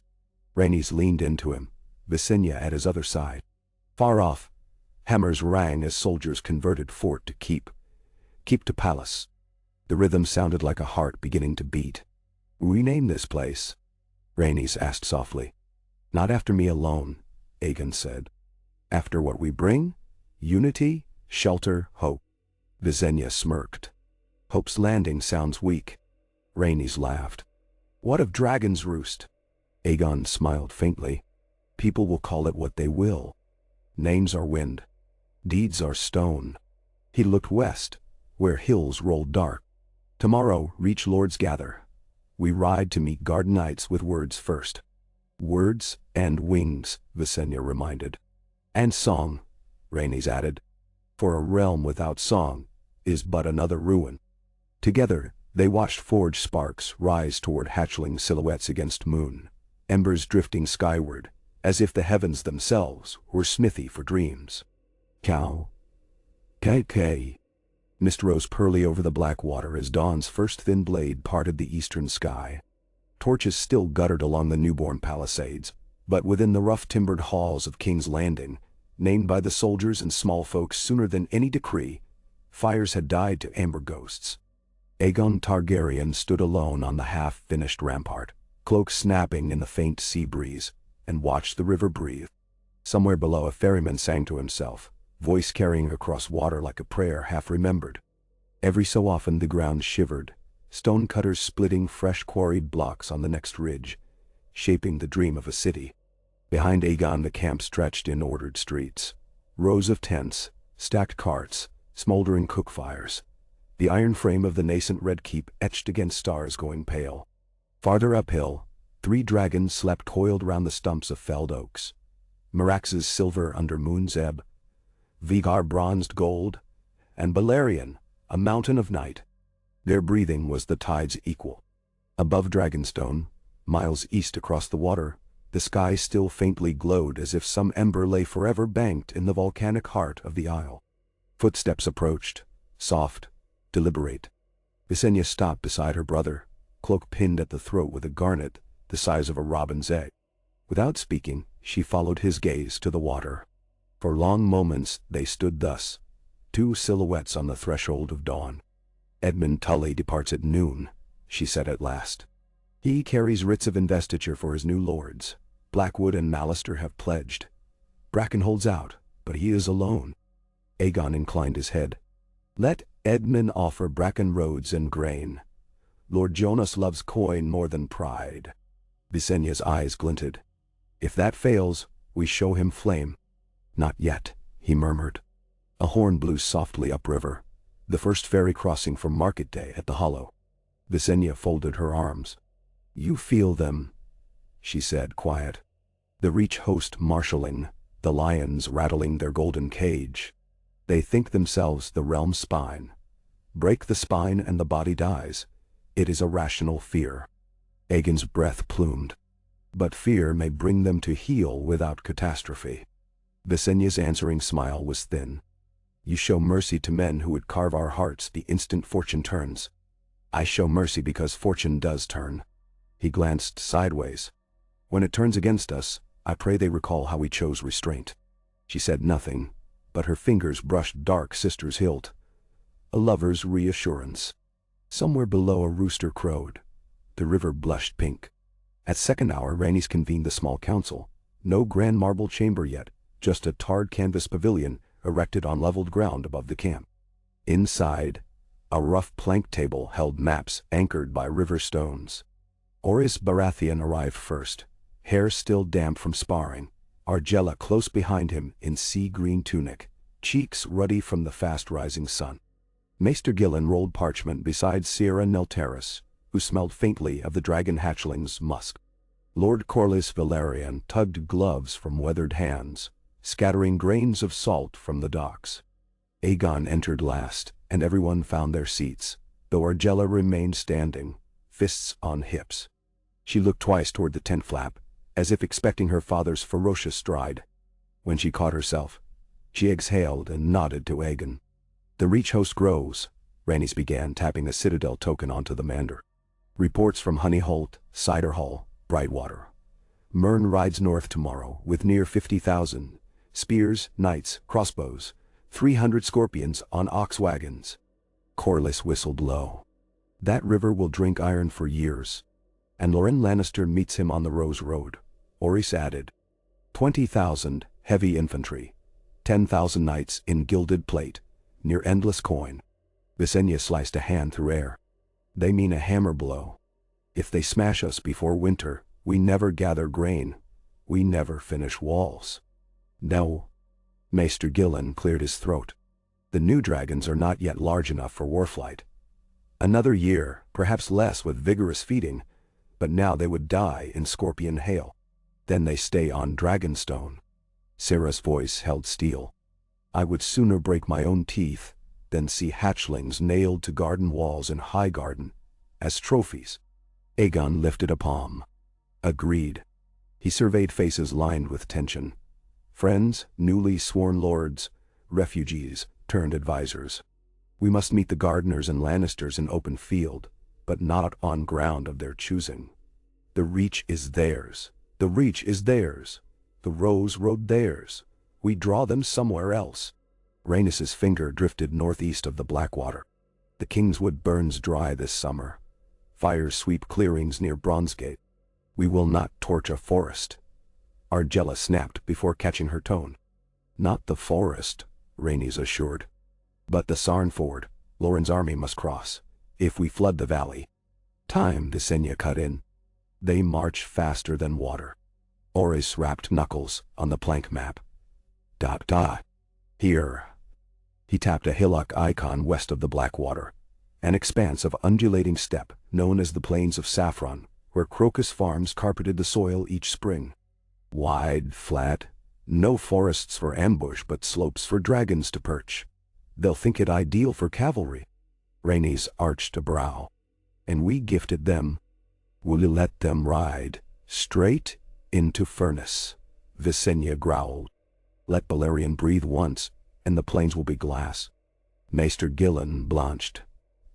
Thousands will die, horses, men, crofters. And more die they break our line and sack every village to the Trident, Argella retorted. Aegon listened. He perceived a second, softer thread. Stories that would live after them. Valyria had burned in hubris. If his reign began with another towering holocaust, well, history would rhyme too neatly. Yet defeat meant the realm dissolved before birth. He spoke with deliberate calm. We will confront them on the Saffron Plain. But we strike swiftly, limit horror. 3 dragons together, 1 pass, maybe 2, no more. Visenya's jaw tightened. Rhaenys nodded gravely. Orys exhaled, as if relieved at a verdict. Send ravens, Aegon continued. Invite Mern and Lauren to parley before swords cross. Offer them seats in a realm of equals. You think they will accept? Corlys asked, sounding skeptical yet intrigued. If they decline, all the realm will know who chose fire. 2 days later the ravens launched in silver cages. By then, the camp buzzed like a hive. Smiths hammered bar iron into spear points. Carters greased wheels. Seamstresses stitched crimson banners long as a ship's mast. Refugees formed volunteer cohorts. Some old Valyrian blood eager to redeem lost freehold honor. Others simple sailors whose gratitude to the Targaryens felt like faith. Aegon reviewed each company, memorizing names, ensuring bread rations reached them. He ordered a field hospital prepared with poultices of dragon-warmed herbs, and promised coin to any village that took wounded of either side. At dusk he visited the rookery on Dragonstone. Arax and Lunares tussled over a haunch of goat, Tessarian preened wings now spanning 2 arm lengths. Their scales flickered opal in torchlight. Syrah clucked approval. Soon, they asked Sky in earnest. Not yet, Aegon murmured, scratching Tessarian's crest. The hatchling chirped, voice like chimes. He turned to the shimmering shard, the relic of Valyria, mounted now in a bronze circlet within the rookery's heart. Its glow had not returned. Yet in its facets, he sometimes glimpsed shifting shadows like wings under water. Tonight the crystal was dark. He wondered if its power slept, or if it had poured everything into hatching new dragon souls. Visenya entered, silent whip of a breeze at her heels. She studied Arax wrestling lunaries, then approached Aegon. When fire comes, remember restraint, she said, echoing his own dictum yet with question buried inside. He brushed thumb across the shard. We set a table where all may eat, but those who overturn it will taste a leg of it in their teeth. He met her gaze. I will not become the doom incarnate, but I will not love of mercy be my chokestone either. A slow nod. A covenant between them. Together they fed the hatchlings till stars wheeled high. In Highgarden, the sun shone through stained glass trellises, casting rose-petal light on King Mern Gardner and his assembled lords. Trumpets outside proclaimed final musters. The courtyard groaned with wagons of barley bread, wheels of blue cheese, casks of arbor wine destined to march. Lauren Lannister stood at Mern's side, crimson cloak sweeping the marble like spilled blood. They bent over a perfumed parchment, the raven letter from King Aegon. Lauren's laughter flashed like a sword off sunlight. He summons us to yield and serve. Bold. Mern's fingers drummed. And cunning. If we refuse and he slaughters us, the singers will blame our pride. Nenamisans. Let them sing while our sons live. Dragons kill sons all the same. Tyrell Steward Paxter Redwine Hairgrain ventured. We could offer him oath without forfeiting crowns. Share a rule as triarchy. Mern's gaze sharpened. 1 crown on 1 head, else heads roll in conclave. He folded the letter. We ride. Field decides. That night Mern prayed in the sept of verdant boughs. asking the seven for fertile graves. Outside, steam rose from forges recasting old bronze scythes into scorpion quarrels, barbed thick and cruel. When ravens returned to King's Landing bearing curt refusals, Mern sealed wax of the crowned hand, grasping wheat stalks, Loren's shrew-faced lion. Aegon received them at twilight's edge. He read each twice, passed them to Rhaenys. A hush hung between them, until she whispered, "Then we must sing louder than their pride." Visenya summoned captains. Orys drilled infantry by torchlight. Argella wrote dispatches to stormlords guarding the marches. Hold passes, offer food and safe passage to fleeing smallfolk. Corley sailed upriver with stocks of grain to keep King's Landing from hunger should siege circle back. As the moon fattened toward full, scouts reported the dual host had crossed the Mander, felling orchards for siege timber and trampling flax fields gold as coin. Reach outriders skirmished with Tully pickets near the Tumblestone, then wheeled south to rejoin the main column threading toward the Saffron Plain. Behind them marched Loren's glittering knights, sun flashing blinding off gilded helms. Within King's Landing the last carts rolled out. Supplies for vanguard. The Aegon fort remained garrisoned but lean, a rib cage left behind. Aegon, Visenya and Rhaenys mounted their dragons just after dawn. Each beast bore light armor of hammered scale plates over vital joints. Valyrian's breastplate alone weighed as much as a small galley. The beasts leapt into cloud, stirring burial mounds of fog. Below, Orys led the marching column, storm banners alongside river trout, and the new sigil of Blackwater Town, a sword-winged dragon over black glass. Drums beat a tempo steady as heart. The path to the Saffron Plain wound through low ridges of ironstone veined with quartz. Farmers watched from hedgerows, wide-eyed but unharmed. Aegon's orders forbade looting. They offered milk, apples, rumors. The Reach host camped at a place called the Forked Willow seeking water. Targaryen outriders relayed each whisper. 2 nights before the clash, Aegon descended at dusk upon a bald tor overlooking crocus fields. He walked among soldiers, settling cook fires, speaking softly, asking names, thanking them. He found a boy no older than 14 staring at the sky's red smear. The lad blurted, "My da said dragons eat souls." Aegon crouched. "Souls fill us, not dragons," he said. "We eat fear and turn it to courage." The boy's eyes widened. "He ate my fear too." Aegon placed a hand on his shoulder. "Only you can do that. But I will stand with you when you try." The boy nodded, tears shining. Somewhere nearby, soldiers began a low song of home, far away. At council fire, Visenya spread the dust map. Arcs drawn of expected cavalry charges, burn zones, refugee exit corridors. Rhaenys added notes. "Leave the saffron rows intact where possible, for farmers rely on bulbs." Visenya snorted but did not strike the mark. Aegon looked up at stars. The sky seemed bigger here, less river mist, more vault. He wondered if Valyria's dead looked down, and if they judged. He decided he did not care. Dawn, the Saffron Plain broke in peach and lavender. Fields undulated ahead, golden with late summer blooms. The air smelled faintly sweet. The saffron's peculiar perfume, caught between honey and smoke. Aegon's host formed on a low ridge, riverlight glinting on spear points. Below, the Reach and Westerland banners spread like a tapestry. The green-gold hand of Gardener, the roaring lion, sigils of Ashford, Hightower, Florent, Redwine, Rowan, Oakheart, Fossaway apple red, and apple green. They outnumbered Targaryen foot 3-1, maybe more. Cavalry alone seemed to drink half the horizon. Between armies lay a mile of open earth.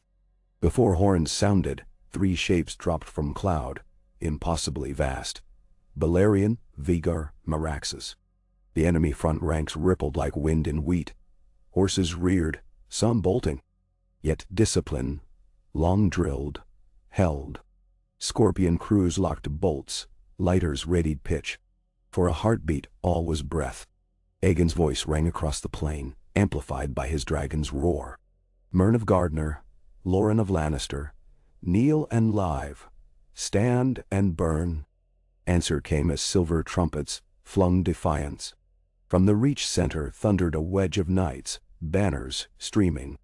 Gardener colors at point, their king in emerald plate, helm crowned by petals wrought in gold. Lauren's household knights formed flanking vanguard, red cloaks flaring. Aegon's heart clenched. How bright they looked, how alive, how doomed in his mind's eye. He lifted arm, Valyrian banked. Meraxes turned with him, Vhagar shadowing. They climbed, sun-flaming scales. Below, Targaryen infantry opened ranks.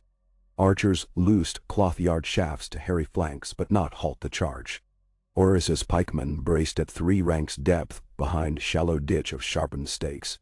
When Gardener's wedge entered Arrowstorm it slowed but did not break. Stallions crashed against spears, iron rang, men shouted. Behind, second wave of Reach foot advanced, shields locked. Scorpions cranked. Then dragons fell like judgment. Valyrian knifed the wind first, jaws unhinging. Flame erupted, white at core, shading to dusk red, sweeping in a vast arc that smashed the head of the wedge. Knights vanished in glare hotter than forge heart. Steel bloomed to orange blossoms. Horses became shadows etched on ground. Meraxes followed, her breath silver blue, engulfing left flank scorpions. Wood flash ignited, pitch kegs burst into rolling fireballs. Crew shrieked as molten iron flaked skin. Vhagar dipped starboard, spewing a cone of searing heat that glassed a strip of saffron field 200 paces long. Yet dragons do not own sky alone. From the rear, Cohoric forged scorpion bolts sang upward. One bolt grazed Meraxes' sail arm membrane. She screamed wrath. A second struck Vhagar's neck, plating, glancing off. Sparks rained. Valyrian's armor deflected most, but a lucky shaft punched through softer scale near hind leg, burying deep. The beast roared, wings faltering a beat. Aegon leaned to steady, murmured high Valyrian calmings. He saw at once the tempo must not slacken. Fear on either side would metastasize. He signaled Rhaenys with torch blink code. She wheeled Meraxes to pass high. Vhagar climbed to overwatch. Valyrian angled low again, but shorter, aiming not to incinerate whole ranks, but carve trenches that split enemy formation, herding survivors away from Targaryen infantry. Behind him, Orys's men advanced, spearing dazed opponents. The plain's perfume turned to charnel stink. Mern Gardener, miraculously unscorched, regrouped near an almond orchard where saffron rose ended. His voice, hoarse yet urgent, rallied House Hightower's pikes into defensive square, while Florent archers loosed rag-fire arrows skyward. One arrow struck Vhagar's right eye ridge. The dragon bellowed, flame exploding erratic. Visenya swore, banking left. Even wounded, Vhagar remained death-given wings. She answered with a blast that boiled sap in orchard trunks, sending steam geysers into blue. At the plain's northern edge Loren Lannister rallied 100+ heavy knights, their polished armor black with soot but unbroken. Seeing the dragons preoccupied, he led a desperate charge on Targaryen flank. For heartbeats, it looked as though golden lions might rend the river spear hedge. Argella spurred forward at head of Stormlander reserves. Her shield, azure stag rampant, met Loren's red-gold lion. The clang rang like a chapel bell. Args and lions tangled, dust plumed. From above, Rhaenys swooped Meraxes low, but withheld fire, fearing to roast her own. Instead she shouted to Argella, voice like silver trumpet, "Push them west!" Argella angled her spear while storm spearmen surged. Lannis knights fell back in good order, but momentum faltered. On Orchard's edge, Mern's square buckled under pincer assault. Tully men on foot ahead, Balerian's shadow creeping behind. Aegon judged moment ripe. He guided Balerion into steep climb, pivoted over midday sun, then stooped straight down. His fire this time he loosed in tight, concentrated stream at Orchard heart, melting branches into slag, and turning ground to obsidian shards. Heat gust rolled outward, knocking men flat, Reach and Riverlander alike. But Aegon had warned his own lines by horn. They dropped shields, crouched as flames skated overhead. Few friendlies burned. When smoke thinned, Mern lay on scorched earth, crown melted into skull. Survivors threw swords aside, many clawing helms off in panic to breathe. Loren saw the Gardener banner fall and despair cracked his courage. He ordered retreat in trumpet blasts. Lannister rearguard covered flight, but Balerion herded them relentlessly. Vagar licked flame across empty ground before their path, warning more than execution, and the golden host dissolved. By sunset the saffron fields smoldered. Charred bulbs smelt faintly sweet beneath acrid tang. Bodies littered glassy furrows in clusters, shadowed by pillars of smoke. Targaryen healers moved among wounded regardless of sigil, aided by Rhaenys who carried buckets of water in net slung beneath meraxes, dragon wings gusting life where they had dealt death. Under a tent of blood-spattered silk, Maester Gillen stitched a Lannister squire's belly, while Argella pressed linen to the boy's wound, murmuring storm prayers. Aegon walked beside Balerion's foreclaw, eyes red-rimmed. He found Loren Lannister, seated on a rock, armor dented, one gauntlet lost, gaze empty. Two guards kept respectful distance. When Aegon approached, Loren looked up slow, as if waking. "Your brother at Red Lake died well," the king said softly. It was true. Scouts told of Ser Jorah Lannister leading a breakout for refugees, cut down by pikes. He saved many children. I honor him. Loren's throat worked. I came to break you, he whispered. I broke my vows to mercy instead. Aegon knelt, so their eyes level. The realm needs your strength, not your ashes. Swear fealty. Rule the Westlands. Keep them safe so this never repeats.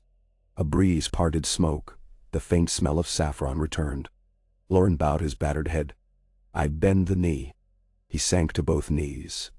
Gauntletless hand pressed to burnt earth still warm beneath. Aegon set gloved fingers on the lion's shoulder. No surrender arrived from the Reach that night. Survivors fled south in scattered cohorts. But with Mern dead and two heirs ash, Highgarden found itself a bride without lord. Paxter Redwine assumed provisional command.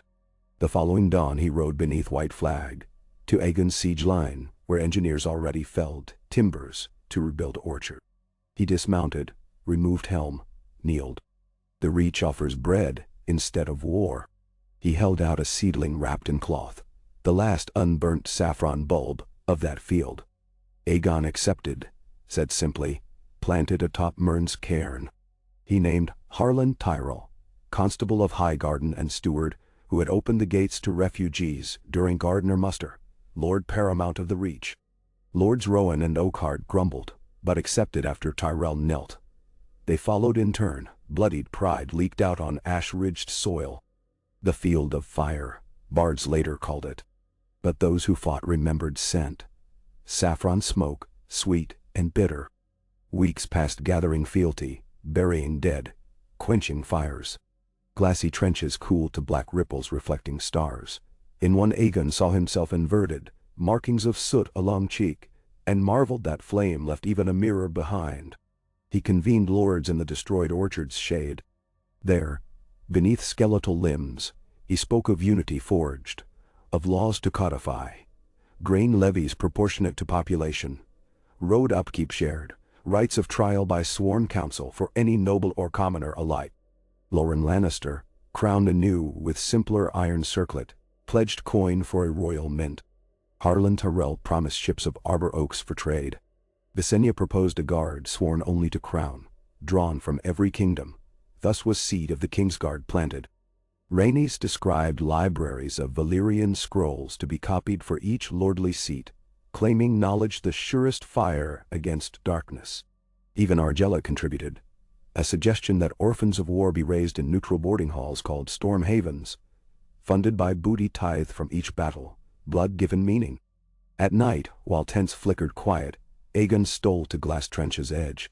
He carried the iridescent shard, now glowing faintly again. He placed it in cooled ash near Trench. The shard pulsed, colors reflecting starlight. Suddenly, Aegon understood. The shard sang when close to transformation. Egg to hatchling, stone to glass, realm to kingdom. It was a mirror of change. He left it half buried beneath fused soil. The field's heart would hold its witness. As autumn edged nearer, Word arrived from the Vale. Shara Aaron would send her son Ronald to King's Landing as honored guest, trusting Targaryen protection in exchange for skies free of dragon shadow across mountain towns. Aegon accepted with relief. Fewer swords spilled meant stronger unity. From Old Town came both letter and pilgrim. The High Septon himself, aged yet resolute, borne north in litter of white silk. He arrived at King's Landing to kneel not before Aegon, but before unfinished Iron Throne, spikes still cooling from Valyrian's breath. "The Faith will bless this crown if its shields flock from flame," he declared. Negotiations ensued. The Faith would recognize royal supremacy. In return, Targaryens promised free practice of 7 gods' worship and trials by faith for ecclesiastical crimes. Maester Gillen recorded the Concordat of Dawn. Across the sea, 3 cities watched with sharpened quills. Valentis petitioned again for alliance. Pentos offered tribute of spices. Braavos remained silent, but for merchant galleys swelling port markets, their holds bulging with silver eel and fine Myrish glass. Yet, not all bent knee. In Dorne, Princess Miriam Martell rejected envoy, declaring desert not to be tamed by dragons or lions. She fortified passes at the Prince's Pass and the Bone Way, sent raiders north to harry supply trains near Bandalund. Aegon, weary of blood, dispatched Rhaenys with letter promising talks, but Dorne answered with arrows fletched in scorpion-tail feathers, warning only. Winter's first frost dusted fields of fire. The crocus bulbs, cracked by flame, nonetheless pushed green shoots through glass edges, life insisting on place. Farmers returned, curious, and found soil oddly fertile. Ash and dragonfire seemed to have birthed new alchemy. They sowed winter barley. Children slid on burnished glass like ice. In the red clay yard of King's Landing, smiths hammered last blades into the Iron Throne. One evening, Aegon climbed unfinished steps, soles slipping on blood-slick rivets. He tested vantage. From this spike-borne seat, he could see campfires winding down to river, unfinished walls, cranes lifting stone, new houses rising. He saw future busy forging itself. Rhaenys entered doorway, torchlight behind her throwing silhouette of wings, or maybe his eyes conjured them. She joined him, stepping carefully among sword hilts. "It prickles," she said. Intentionally. He smiled wryly. A king should never sit easy. She gazed outward. The world reshapes faster than our hearts. Will we keep pace? Down He thought of saffron bulbs blooming through glass. If flowers can, we can. From yard below, hatchling cries rose, arax and lunaries chasing moths by torch glow, tessellated scales flickering. He felt hope. Yet peace rarely sleeps long. Winter snows fell early along the Ironman coast. From the dread fort to Widow's Watch, villages whispered of a strange firelight far out at sea. Column of orange climbing night sky. Ironborn raiders returning to Pike bore stranger tales. Of a dragon vast as castle rising from the smoking sea's western rim. Wings scalloped like cracked obsidian, eyes burning sickly green. It flew northward, and storms followed. Word reached Dragonstone 4 days before the year's end. Sierra Nelteris woke screaming, clutching iron sigil carved on her wrist, Valyrian glyph for wayward. She spoke of a drake unbound by rider, birthed in doom's last throes, now roaming hungry. Hatchlings sensed it. They shrieked, pacing restlessly.